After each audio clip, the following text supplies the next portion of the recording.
Jagan car కిందే అభిమాని పడి చనిపోయాడు అన్నటువంటి విషయం నిర్ధారణ అయింది.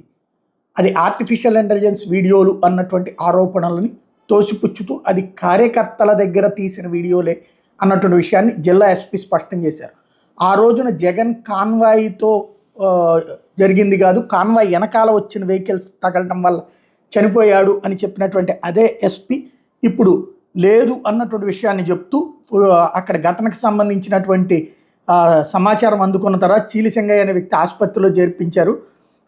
అతను చనిపోయినట్టుగా ప్రకటించారు. అతని భార్య చీలి లూర్దు మేరీ ఇచ్చిన ఫిర్యాదు ఆధారంగా 106 సబ్సెక్షన్ 1 BNS సెక్షన్ కింద కేసు నమోదు చేశాము.